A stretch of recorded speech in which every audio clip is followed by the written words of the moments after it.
Okay, everyone, it's time to talk about investments. I'm afraid this is another video where there's no calculations, there's just a whole lot of listening to me talk.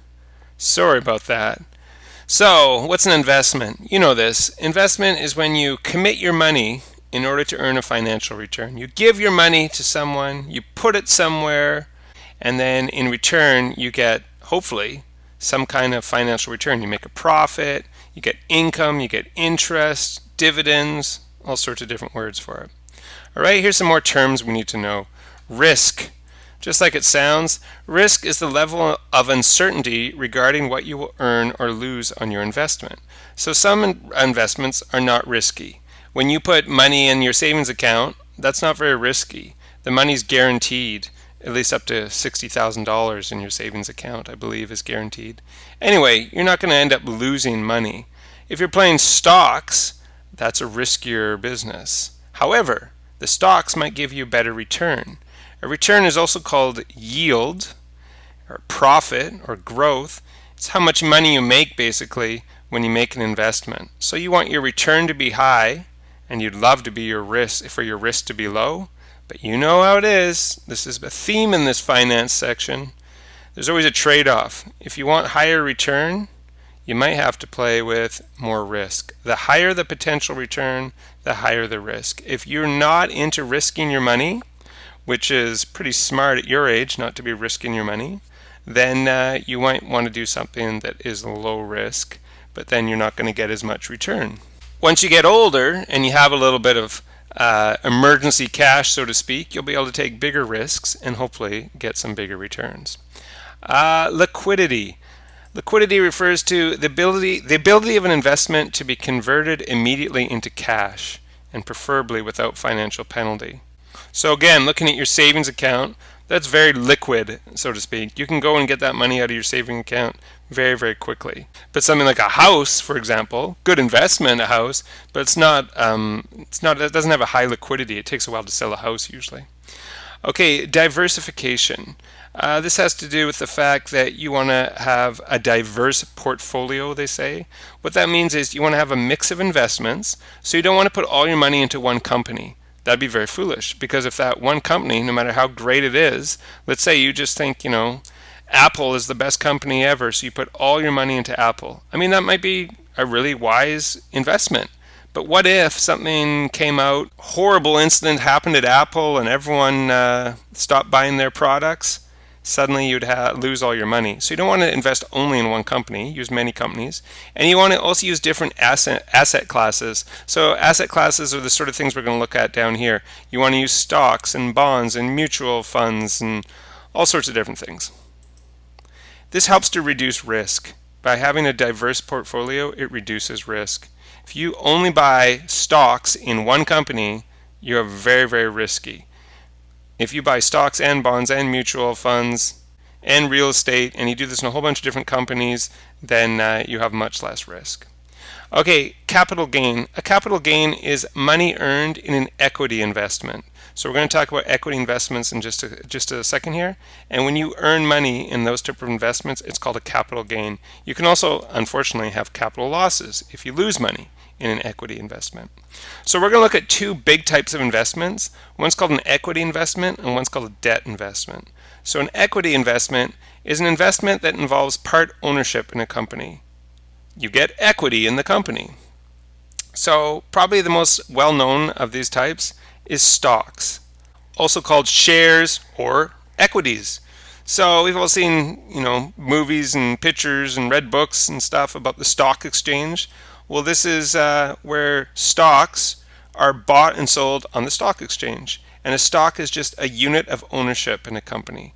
So a company divides its ownership into a whole bunch of different pieces called stocks, and people can buy and sell those. You try to, of course, buy them when they're priced low, and then hope that they get more valuable. If the company prospers, the value of your stock increases, and then you sell them when they're at a higher level and you make a profit. Okay, equity mutual funds. So mutual funds is the key here. And a mutual fund is the money of many investors is pooled together to buy a portfolio of different securities. So basically, you give your money to a professional money manager, and a whole bunch of other people do the same. So now there's a lot of money or a fair bit of money, and with that money comes extra power to, do things with that money, and the money manager will invest it for you in a whole bunch of different stocks and bonds. Real estate, it's a good investment in lands and buildings. So some people, the only real estate they buy, well, some people never buy real estate. Many people buy a house and that's all they buy. But other people buy other properties, whether it's land or other buildings, and they might rent that out to other people and make a profit that way. Okay, the second big type of investment is called a debt investment. And this is an investment that involves lending money to a company. So remember, with the previous investments, you actually were part owner of the company. With a debt investment, you're just lending money to them. And there's all sorts of different ways to do this. I got 7 here. There's actually more than this, but here's 7 main ones, I guess. Savings account, you know this. Basically, what you're doing with a savings account is you're effectively lending money to a financial institution. When you open up your savings account at the Bank of Montreal, you're lending your money to the financial institution, and in return, they're going to pay you some interest. So you're making some money there. Term deposits or guaranteed investment certificates, also called GICs, very, very common in Canada. People use these a lot. They're basically the same thing. The GIC is a type of term deposit. And basically what this is money, at least $500, in terms of the GIC, it has to be at least $500, that you lock in for a certain amount of time, could be up to 5 years at a guaranteed interest rate. So you tend to get a decent interest rate, maybe as much as 2%. I mean, it's not like credit card interest rate, but it's better than 0.01 like some savings accounts. And you put your $500 or more in there, and you promise not to touch it. The longer you agree not to touch it, up to 5 years, the bigger interest rate you're going to get. If you do take it out before the 5 years, you're probably going to get charged a penalty. And again, minimum deposit may be required. For the GICs, I think it's $500. Okay, next, bond. And I've rubbed off Canada Savings Bond. Canada Savings Bonds used to be really, really common. And then in 2017, they stopped with the Canada Savings Bond program. So as of 2017, no more Canada Savings Bonds. But there still are bonds. So what's a bond? It's a certificate you receive for a loan you make to a company or a government. So you agree to loan money to, could be the provincial government, the municipal government, federal government, it could be a company. And then the issuer of the bond, the government or the company, promises to pay you interest at a set rate. So, maybe they say, okay, we're going to give you 3% interest or whatever. So you start receiving interest payments. And also, when the term of the bond is up, they give you back the full cost of the bond that you paid. So if you put $1,000 towards your bond, you're going to get interest, let's say for 3 years or whatever agreement you make. And at the end of the 3 years, you've already made some interest. They'll give you back the $3,000 as well. Did I say 1,000 or 3,000? Whatever I said. Another thing you can do with bonds is you could sell them before the end of the term at a higher price than you bought it. That's another way to make money with a bond. If it's going really well, that bond is making you lots of interest, and people out there are like, hey, wish I'd have that bond. You have the option of selling it to someone else and making a profit that way. Okay, treasury bills. This is a short term, only up to a year, low risk investment. You can put from $1,000 to $1 million. I'll be doing that this week. It's issued by a federal or provincial government. And it does not earn interest, but it's sold at a discount. So basically, it's like an agreement. It's like, hey, listen, I'll give you $20,000 now, provincial government. I'll give you that $20,000 now because you need it to pay for whatever. And then in a year, you give me back $22,000.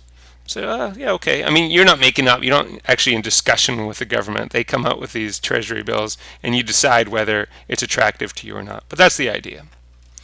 A mortgage. A mortgage is an investment? How would that work? Well, that would be if you're actually financing a mortgage for someone else. You could do that. If you had enough money and someone came to you and said, listen, I want to buy this house, but I need to take out a mortgage of $400,000, you can do that. You could say, sure, I got that kind of money lying around. I'll give you the $400,000, and in return, you're going to give me interest at a rate of whatever. Okay, must be nice to have that option to do that. Debt mutual funds. We already talked about mutual funds on the other page. So these are mutual funds that invest in debt investments, that invest in things on this side of the page, things like bonds and mortgages and treasury bills and things like that.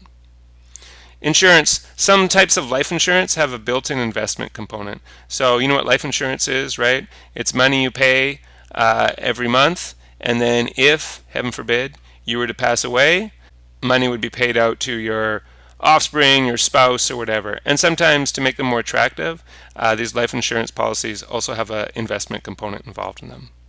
All right, that's a lot of different investments. That's not nearly all of them. There's other ways to invest your money as well. And it's probably pretty overwhelming, especially for people who, are either not working at all or working your first job or don't have a lot of money in the bank. I mean, let's face it, you're probably not going to be helping people out with their mortgages anytime soon. You might not be doing any treasury bills soon. So what should you do to start in your financial journey? Well, here's some ideas. Number one, save. It's time to save. Every paycheck you get, if you can get in the habit of just putting a little bit of that money into your savings account, just get into the habit. Yeah, the key here is getting that habit of saving. That's going to be the number one thing you can do. Even if it's just 10%, 15%, something like that of how much you earn, that's the best thing you can do. Number two, educate yourself. Hopefully I've given you kind of an intro here, but I'm actually not a huge expert on this stuff. There's so many books, there's so many podcasts, there's so many YouTube videos you could watch. Why not do some of that? That would really go a long way. Number three, start credit history. Okay, we talked about this before. You want to actually get a credit card. Maybe your parents would agree to co-sign with you, and you don't want to use it irresponsibly. You want to be ultra responsible with it. Pay off every single thing you put on it on time, and you'll start growing your credit history. Now, we're probably jumping forward a few years here, but when you do have a job that's paying you a little bit more, and you do find you have some money to invest, a lot of people say the number one thing you could do to invest is don't worry about stocks and bonds and mutual funds right away, but to maximize your RRSPs. So I just want to take a second and talk about those. Now, I'm not saying that's actually the truth. Some people might laugh at that or say that's not true, but it's a pretty safe and responsible thing to do with your money. So RRSPs are Registered Retirement Savings Plan. Now this is going to seem ridiculous to you because what it is a savings account. It's a type of savings account designed to help you save for retirement. What? What am I telling you? You're 16, 17, 18 years old and I'm telling you to save for retirement? Well, it's actually a really great thing.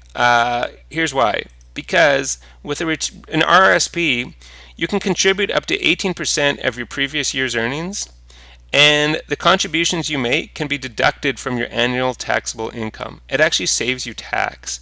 So this is great. Not only are you saving money and getting paid interest, you can also deduct that money from your taxes for the year. If you earn money on anything, any savings or investments held within an RRSP, those are not taxable either. I mean, you will finally pay tax eventually. You will when you go to use that money. But by that time, hopefully, you'll be much older, you'll be retirement age, and when you withdraw the money, you will pay tax, but your income will be a lot less then because you'll be retired. And because your income's less, you won't be paying nearly as much tax as you would if you had to pay the interest when you were a full-fledged worker. Okay, so that's a super quick talk about investments. Again, if you're interested in this stuff, and I'd encourage you to take an interest in your financial future, try to educate yourself and start saving, everybody. All right, take care. Bye-bye.